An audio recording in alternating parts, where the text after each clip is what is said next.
gusto mong mag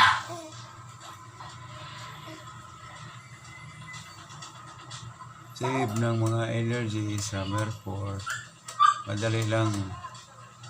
Una, punta ka sa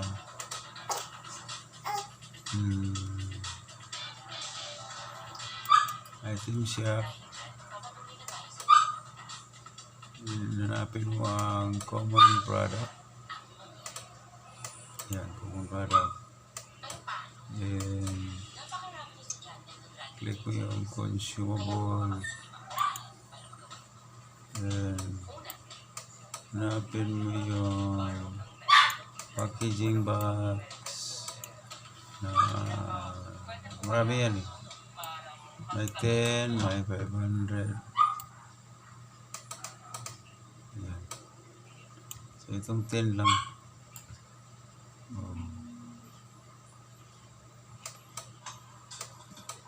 1M ang mga packing nito sa box nito. So kung mag-buy ka, may 10 gold lang siya. 10 gold. Then may ano pa siya, may previous pa siya na 20 Mirage point. So click mo lang yan. Then click yung purchase. So mapunta rin sa yung inbox automatic. And pag meron ka na, puntahan mo si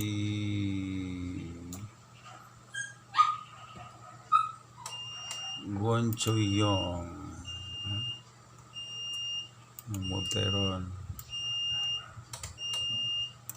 Click mo yung bag, yun yung Sandre. Yan na yan, 1M na energy mo. Yan ang i-buy mo. Click mo yung purchase. Kung meron ka ng packaging box, so din 1M sa yung energy. Pag click mo dyan sa purchase, automatic papasok yan sa packaging box. So meron na ako. Doon na. Yun. Na-sell ko na. Sell ko ng 40 golds. Yan lang po guys, para sa pag-pack ng, para maging tradable ang energy natin sa Merport. Then hintayin mo lang, click mo yung plus, check mo yung unified market, then registered sales. Yan, ano na. Hintayin lang yung ano yan, ma-approve na. Kasi pending pa yung sale niya. So, ano yata yan? 15 to 20 minutes. Ano yan, ready for sale na yan. For sale na siya. Yan, hintayin mo lang na matapos. Pag mag-sale na siya, mag-notify yan dito sa kaliwa. Yung may bill, notification bill. So pag naroon mo na, i-click mo lang yan, then pindot mo yung unified market. Pag na-sold na siya, ito yan papasok sa settlement. Click mo yung settlement. Sa settlement doon mo i-claim yung sales mo na gold sa ibininta mong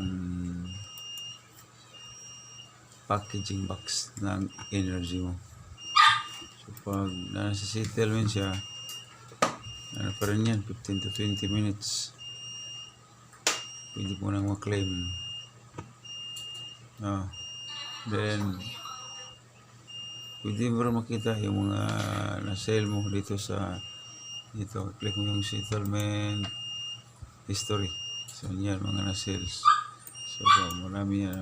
Kita mo lahat mga na-sales mo dito. Ito yung parang ano, kung sa accounting, ito ang ledger. Lahat ng mga daily sales O, yung mga lahat ng ibinita mo, kita mo rito.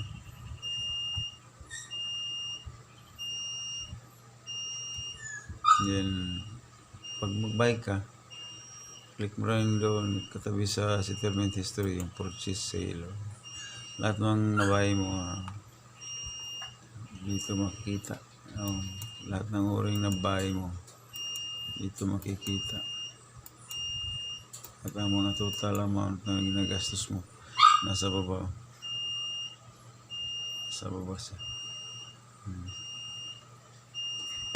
Lahat mang na-purchase mo, mayroong grand total sa baba. So, ang grand total yan dyan. The total amount of purchase. So, wala tayong relax-relax tayo ngayon, guys. Kaya laro-laro lang. Okay. So, gusto mo mag-buy ng mga item, click mo yung plus sa bandang kaliwa, kanan ito. Click mo yung Unified Market. Yan yung mga sellable na yung mga na-sales na mga items. Gusto mong mag-buy ng halimbawa armor, click mo yung armor. O yan, sa armor ikan sa na may top, may bottom. Sa top yung armor stas, balikat hanggang sa katawan. Yung sa bottom yung parang palda, kamay, gloves. Ito sa paa.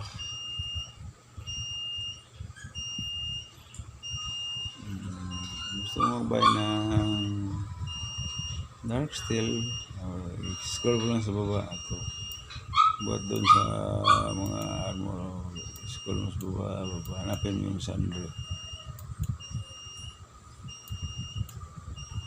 Hindi, scroll mo sa baba, click mo yung others. So nandyan yung nakapack na mga dark steel, lahat.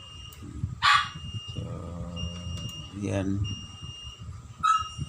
1 million yan dark steel, 35 gold, 36 gold. So kung gusto mong hindi 1 million, 900 pa pa, dito lang, yan siya. Click kung dark steel ang gusto mo, click mo lang yan, dark steel, itong amount, click mo. Ayan, 7 pieces, 99 gold, 31 pieces. So,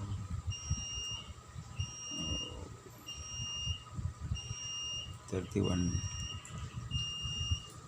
123.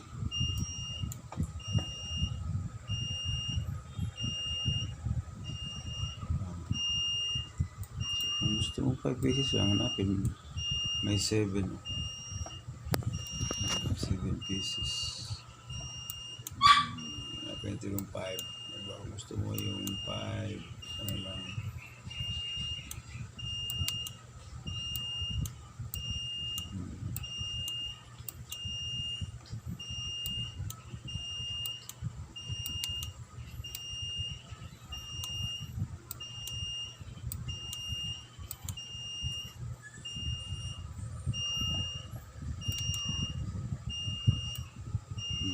medyo lalo ito.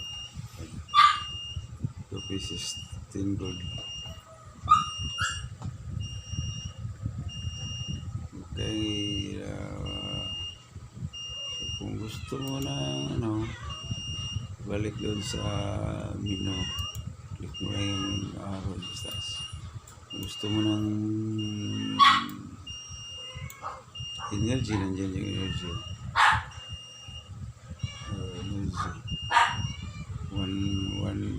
1 million kaya nakapack. Ito bawat box ay nakapack siya ng 100,000. So yan lang guys.